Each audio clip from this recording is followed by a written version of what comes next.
I think something just happened that I reconnected. Anyway, hi. Shalom, everybody. I'm sitting here in my office in Efrat, and sometimes when I look at myself in the screen here, because this is a Facebook Live, sometimes it looks like I have a lot of shadows on my face, besides the beard. That's a real one. And I wonder if I need different kind of lighting in here. So if anybody has any idea, suggestions as to good lighting in a place like this, there's just like one lighting fixture up at the top. And so maybe I need something different because now I feel like there's less shadow. Anyway, I'm very happy for those of you who are joining us today. Really, really appreciate it. You've tuned in to my fourth Facebook Live Wednesday nights or Wednesday afternoon, depending on where you are, which is 5 Derech Eretz lessons in the Torah portion. 5 Derech Eretz lessons in the Torah portion. So that's what we're doing tonight. The double portion this week on Shabbat is called Behar and Bechukotai.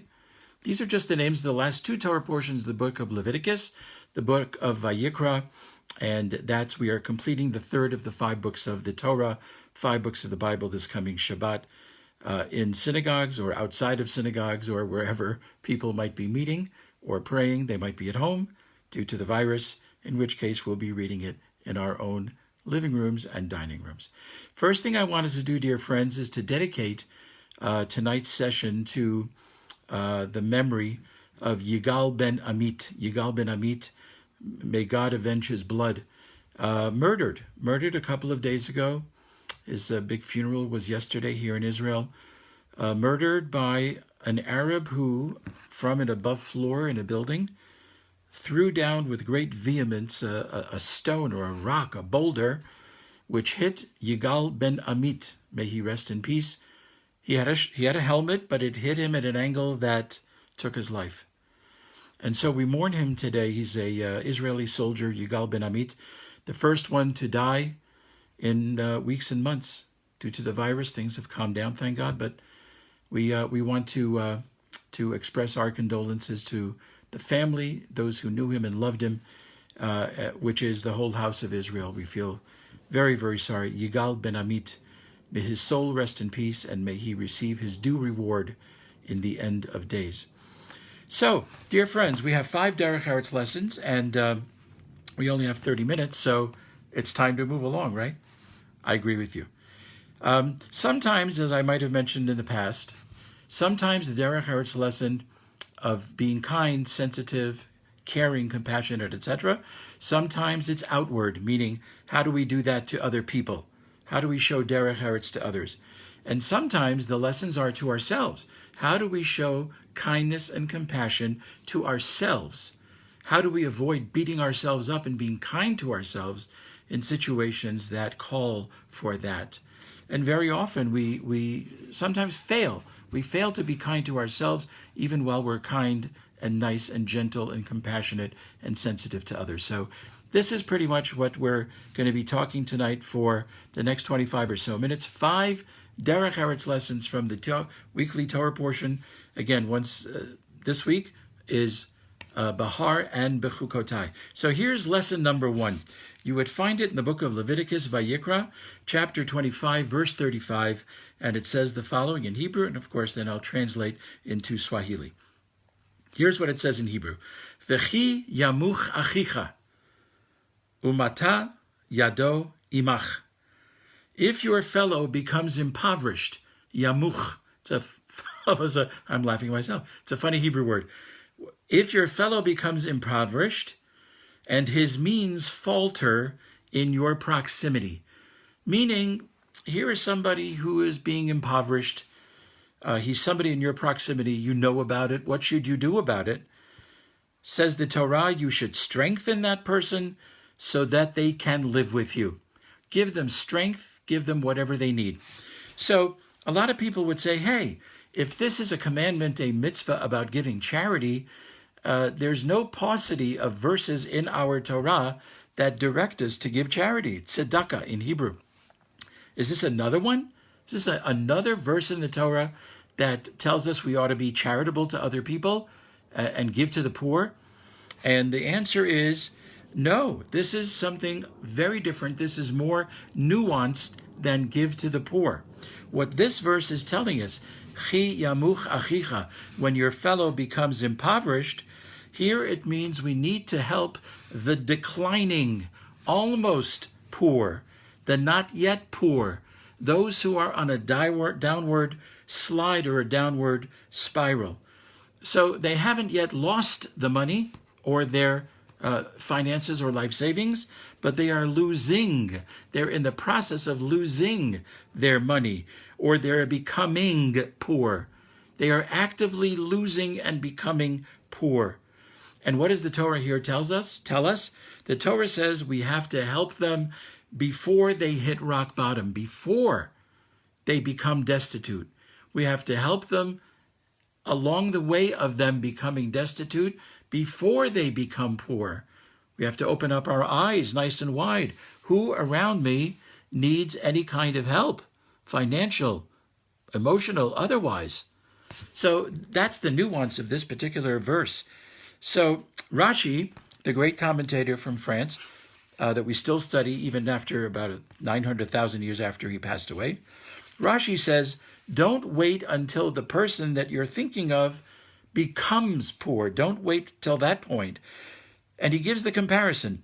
When a donkey's load that he's carrying begins to slip from its back, even one person can adjust that load and make sure that the donkey does not fall down. However, once the animal has fallen with that heavy load that nobody adjusted when they could have, once they've already fallen, says Rashi, the commentator, even 5 people can't help to get this donkey back on its feet.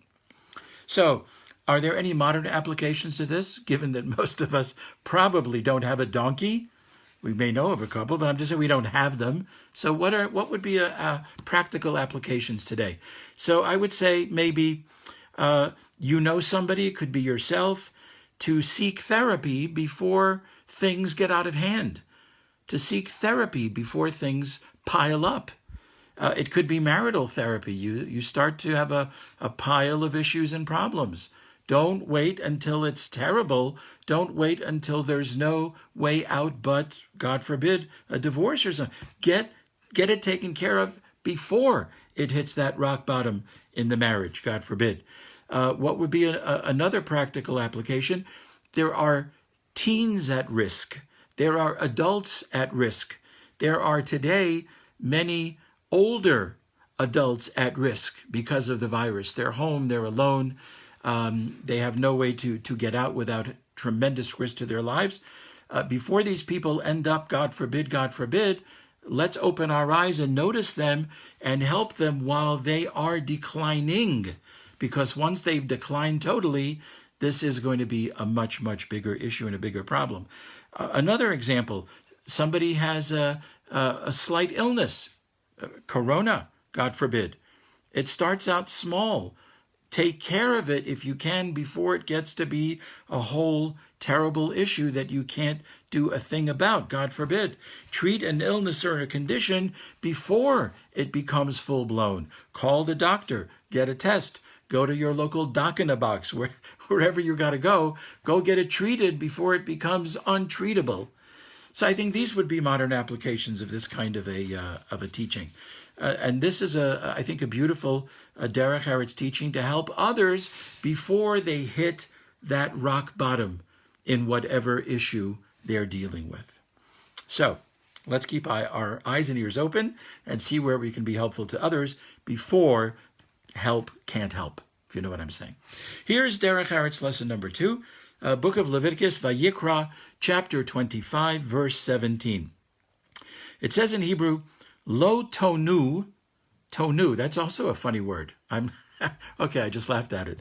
Lo tonu, ish et amito. It's just 5 words, but boy, does it pop with meaning. You shall not aggrieve your fellow. Lo tonu, you shall not aggrieve your fellow. And here the commentators have a lot to say about what does it mean, don't aggrieve somebody. What, don't do like this when they're sitting having lunch? That would be aggrieving to me. Don't do anything while I'm having lunch or dinner. What does it mean, lo tonu ish et amito? You shall not aggrieve your fellow. And the verse continues by saying you should fear God, for I am Hashem your God, fear me. Meaning to say, oh, you just thought you did X, Y, and Z and you didn't really mean anything. There's a good chance you did mean something. You did mean something, and God knows. So don't think you can fool him. So what are some ideas of don't aggrieve your fellow? Commentators say the following: don't shame somebody or embarrass somebody in public. Don't call somebody by a nickname that's inherently embarrassing. Okay? I will tell you, when I was in public school, I mentioned this a couple of sessions ago somewhere. When I was in public school, not even in public school, when I was in a day school in Providence, Rhode Island, being that as a young person, I was rotund. Is that a nice way to put it? Yeah, things haven't changed. But back then, my nickname was Pudgy. Can you believe that? So thank God, I forgot it. It only happened years ago. But that was my nickname. Did it hurt? You tell me. Pudgy. You tell me if that hurt. So don't shame somebody. Don't embarrass somebody in public. Don't hurt people with words. Don't use nicknames that are embarrassing or insulting. Don't give bad advice as a prank. It's another way to really annoy and to aggrieve your fellow person. Don't annoy people. Don't insult or provoke them. Another commentary says, one way to aggrieve somebody, especially in a store, is when you go in and you ask for various prices about things and you have no intention to buy. So what's aggrieving about that?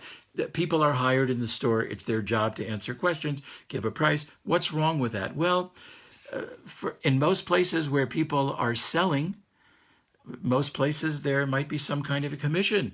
So you're asking about diamond rings, $5,000, $7,000, who knows, maybe more, a smidge less. You are getting the hopes up of the seller.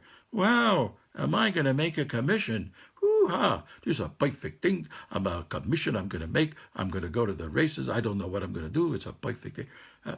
We may not do that. So what do? You go into the store and you say, hi, I'd like to price some diamond rings. I'm going to various stores to check out the prices. I'm not clear that I'm going to buy anything here, but I would like some prices. That's fair. That's fair. But to walk in and to ask all kinds of prices, to take the time of the customer service agent, to take their time, and you don't even plan on buying anything, it's really not a nice thing, say the rabbis. Our sages said the following. I think this is really important. They say it's worse to hurt someone personally, because if you hurt somebody financially, the money can be replaced. But shame and embarrassment lingers on and is rarely forgotten. Repeat that a few times a day. So, dear friends, that was lesson number 2, not to shame or embarrass people, as well as some of the other things that I've mentioned. Trying to be very careful of the time, sensitive of the time. So, here's number 3. Number 3.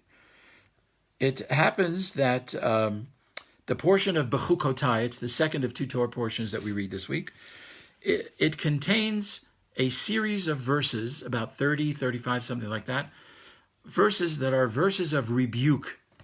Verses of rebuke. Bechukotai begins with, if you follow my laws and go in my ways and follow the path, then the following will be blessings for you. Bum, ba, bum, bum.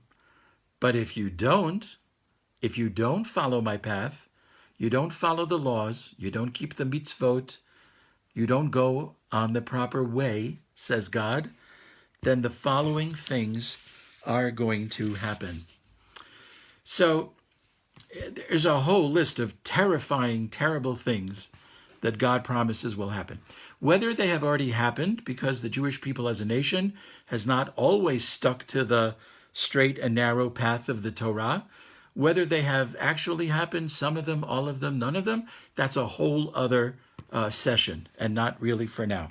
Just know that this idea of verses of rebuke happens twice a year in our Torah reading cycle. It happens now this Shabbat, and this Shabbat, this rebuke, these verses of rebuke are let's see, here they're for the public. This is for the Jewish nation as a whole. There's another one towards the end of the book of Deuteronomy, which we read right before Rosh Hashanah and Yom Kippur, that is meant more for the individual. So that before the high holiday period, the individual hears those verses of rebuke for themselves as a personal message. That's kind of the idea. So again, in these verses of rebuke that we're going to be reading this Shabbat, again, terrifying predictions, scary consequences of not following. It's kind of like a prescription. You go to the doctor, you're in tremendous pain. He gives you a prescription for something. And what do you need to do with the prescription? You really need to, if you can read it, you need to follow it exactly. If it says 4 times a day for 10 days, to take it twice a day for 4 days is just not going to work. So in the same way, the Torah is a prescription. It's a prescription for the Jewish people, and it's a prescription for people beyond the Jewish community in certain places as well. So these verses of rebuke, go read it after we're finished here. Chapter 26 in the book of Vayikra, Leviticus, verses 14 through 46. I can't tell you to have a good time because you're not going to have a good time. Very, very hard, harsh rebuke if we don't follow and stay on the path. So why do I mention this? What's Derech Eretz what? So it's interesting. A Torah reading needs to be loud enough by the Torah reader that everybody in the congregation can hear it. So it needs to be loud enough. Not only that, but for each and every part that's read on a Shabbat morning, a different person is called up for an honor at the Torah, called an aliyah. They get an aliyah. They get an honor at the Torah for the 7 different parts of the Shabbat morning Torah reading. So, Derech Eretz question, who gets this aliyah? Who is the unlucky person to be called up exactly for these verses of rebuke? That's an interesting question. Who do you call? So do you call the worst violator in the crowd? Let's survey the crowd. Let's see who here is the most off the Torah path. I think it's Morris. Morris, come on. Morris, come on up. You get the verses of rebuke. So who do you call up? The biggest no-goodnik that you can find in the congregation at that time.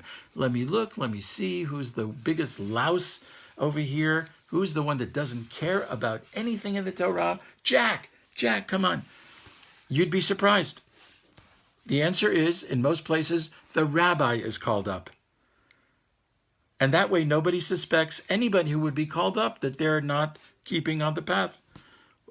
We kind of cover everybody else by calling the rabbi. The rabbi will come up. We know that he's on the path because he's the rabbi in general. That's how it works in general. But what's very interesting is that these verses of rebuke are not read loud so that everybody can hear it, but they are traditionally read softly by the Torah reader so that everybody can hear it. You know, sometimes a whisper in a room is heard better than a scream. I don't know if you ever noticed that. I was going to try that now, but I don't think anybody would appreciate that. But this Torah reading of the verses of rebuke is read softly. And I think there's a Derech Eretz message in that even when we have to share things with other people that maybe are not the best news, or we have to share something with people about things that got us angry. I don't know about you, I am not a fire and brimstone fan. I think if anybody has things to say, even if it's uncomfortable, even if it's painful, even if the message is not exactly what people would like to hear, I'm not in favor of yelling it. I'm in favor of conveying it with as much rachmanus, as much compassion, as much kindness and sensitivity, even though I may be fuming through the nose or through the ears, like Grandpa. Grandpa, remember him from the Munsters? But still, people should be accorded a certain level of respect by not screaming and yelling at them, but by even saying the most uncomfortable things in a soft way. And I think that's a Derech Eretz lesson we learn from how we read these verses of rebuke. We don't have to scream. We don't have to shout them. Just say them, even if you're hurt, pained, as nicely as you can, as softly as you can, and let them land softly on the ear. And I think that's a really, really good idea. So that was lesson number 3. Am I too loud? Was I too loud? Lesson number 4. I think we're doing good time-wise here, by the way. And let me say a l'chaim to all of you so I can have a drink of water. Baruch atah Adonai, Eloheinu melech haolam she'akol niyeh bidvaro. Oh, that's good vodka. Okay, Derech lesson number 4. Again, thank you for all of you joining us today. Those of you who are writing comments, really, really appreciate it. Maybe one day I'll be on my laptop and even shout out names. Wouldn't that be an interesting thing to do? Gail Lunan. Okay, lesson number 4. In the Jewish calendar, we have something called a Jubilee year. Every 7 years, we have something called a Shemitah year, where we let the land of Israel lie fallow. Fallow. 7 times 7, 7-year cycles times 7 years is 49 years. Good. And on the 50th year, we call that the Jubilee year. 7 years times 7 is 49. The 50th year is a Jubilee year. Many things happen on the Jubilee year, called in Hebrew the Yovel. But on the 50th year, one of the things that happens is that all indentured servants, or whatever kind of teeth they have, it doesn't really matter. It could be dentures. All indentured servants who have been servants to their master to pay off a debt. So they don't have enough money. It's a big debt. They don't have enough money. They become an indentured servant, and they might, biblically, they served 6 years. 7th year, they go free. In the 50th year, all of these servants that had to be in this kind of a difficult position, they were let free. It doesn't matter if you were a servant for 6 years, 6 months, maybe even 6 days. I think it's even possible. On that 50th year, you were let free. So, how did you know when your freedom came in that 50th year? Well, the Torah tells us.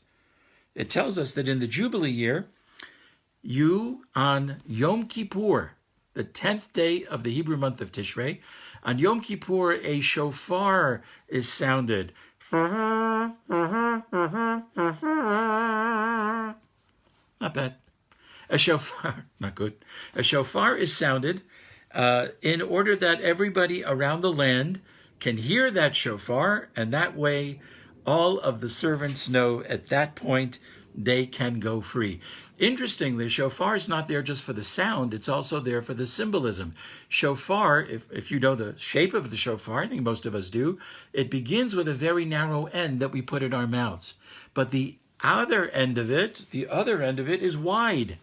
So here you were, in your servitude, you were constrained very, very narrow, like the opening of the shofar. But at the sound of this shofar in the Jubilee year, you are free to roam, free to go, wide. The area is now wide for you. It's no longer constrained. It's now wide open for you to go. But our commentaries tell us that there's another reason why we blow the shofar, which is a very sensitive reason, and I think it's very, very beautiful. The idea of the shofar, say our commentaries, is that not only does it let the servants know that it's time for their freedom, which is a biggie, that's beautiful, but I also feel, and so do the commentators feel, that the shofar is also a signal for the master. So you say, how? How could it be in what way? So the commentaries say it's a signal for the master, because now that the servant went free in the Jubilee year, the master now has to find somebody else to fill in the place of the person who was there probably for a long, long time, was great and terrific in the house with everybody, and now every master has got to find somebody else to replace what probably was a fine, outstanding servant or a worker. And that's painful. That's a painful thing for the master. So the shofar tells the master he's not alone in how he feels about now he's got to search and search for the right person to be a replacement. So you may say, oh, let's play the violin for the poor little master who's got to find another worker. I'll put it right for you in case you're in this situation. Are there not people, I know here in Israel, there are many, 25,000 Thai workers, even though their collar is open. 25,000 workers from Thailand, Philippines, who are here as aides and assistants to the elderly. And I'm sure there's more than 25,000. That was just the most recent number I saw, and that was a while ago. Is that amazing? So it's not so easy to find replacements for good people. We had a rabbi here, I think I mentioned it recently. We had a rabbi, not here, but in our previous neighborhood in Ma'ale Adumim, here in Israel. The rabbi passed away about a week ago. And I heard the words of eulogy from family members, from others. They couldn't help but to speak at length about the care providers that were with this rabbi 24 hours a day. Now, how do you replace people how do you replace the rabbi is one issue. He should rest in peace. But how do you replace honorable, decent, hardworking, loyal people who are helpers? How do you replace that? So I think you get the point. So the master hears the shofar and knows that he is not the only person that's in this basket. He's not the only one that now has to deal with the loss of somebody very integral to the family, a worker, a helper, a servant, whatever you want to call them. And now they've got to replace that person who, probably in all ways, has become like family. So now go find somebody new. It's not easy. It's not easy. I don't mean to say it's the hardest job in the world. I also don't want to minimize it. So if you know of people, you may be some individuals yourselves who have these kind of people in your home and your employ, you know it's not going to be easy to find a replacement for fill in the blank. So I think that's the Derech Eretz lesson number 4. The shofar sound is a kindness to the master, that he now or she now knows that they are not alone in their search to find a new family member, a new hardworking, decent, kind person that's going to become a part of the family. Lesson number 5. I think we're doing really good with the time. Derech Eretz lesson number 5. Once again, thank you so much for all of you who have tuned in today, and all of you will be probably maybe watching eventually on my YouTube channel, which I now have thanks to my dear and lovely wife Rivka. She set me up with a new YouTube channel. If you asked me, how do I sign up for it? I don't know. I'm really bad at this stuff. But I'm sure you can easily figure it out. So I'm saying that people who might watch this as a recording, I appreciate your watching and listening and tuning in. Last lesson, Derech Eretz lesson of the day. As I mentioned at the very beginning, we are ending this Shabbat. We are ending the third of the 5 books of Moses, the third of the 5 books of the Torah. And our tradition has become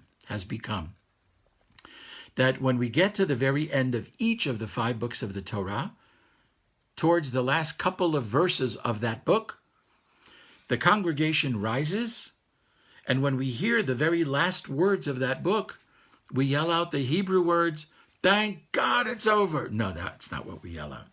We yell out the Hebrew words, "Chazak, Chazak, v'nit chazek," which means, "You're in my parking spot."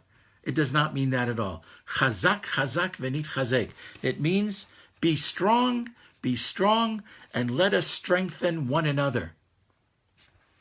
Be strong with what? Was the book of Leviticus heavy? Well, if you carry in a Torah, it's pretty heavy. But so what does it mean to be strong, and let us strengthen one another? So some people say, be strong. In other words, all the lessons that we got in the book of Leviticus, be strong. Hold those lessons strongly. Hold them valuable. Hold them critical in your life. What's the other chazak, be strong? There's another book coming up. it also needs to be internalized. It also needs to be held strongly. And also the words of the new book have to be embraced. Be strong with the old book. Hold the new book as strongly as we held this book of Vayikra, of Leviticus. And then venit chazek. Let us all strengthen one another. It's a way of saying to each other, we're all in this Torah enterprise together. We're all in the same boat when it comes to the Torah and its lessons. Some of the lessons of the Torah are relatively easy to do, and some of the lessons of the Torah can be relatively difficult to do. So we have to be there for each other. When we see our fellow kind of faltering, failing with some aspects of the Torah, what can we do to help them? To help them be chazak again? How can we help others to be strong in their faith?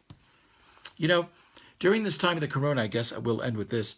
During this corona time, it's very, very heartening to me when I see all kinds of posts, Facebook, other parts of social media, where people are looking to create messages that are going to be helpful to other people. They have a thought, they have an idea, they have a way of looking at this virus that might be more positive than just the negative of it. So I think that's what we mean when we say venit chazek. We have to strengthen one another. So let's ask ourselves, what are we doing? What have we done during this virus period that is helping to strengthen not only ourselves and our families, our friends? What have we done, or what are we doing? What can we do to strengthen each other at a time of great, great difficulty and great challenge? That's the word venit chazek. Let us hold one another. Let us strengthen each other. Let us prop up each other when we see that the other one is falling or failing in their faith, in their practice. This is our job. Our job is to not only look in the mirror and see us, but our job as human beings is also to look outward and see how can we affect and create a better world by our propping people up, helping them, and making them stronger. Dear friends, thank you so much for joining us. Thank you for all your comments. I'll be reading them probably by the end of next year. No, they really are important to me, and I try to answer as many as I can. Thank you so much for being with us tonight. I wish you all a wonderful day. And Shabbat is only a couple of days away, so can I say Shabbat Shalom? I just did. Shabbat Shalom, everybody. Take care. We'll see you the next time. Bye-bye.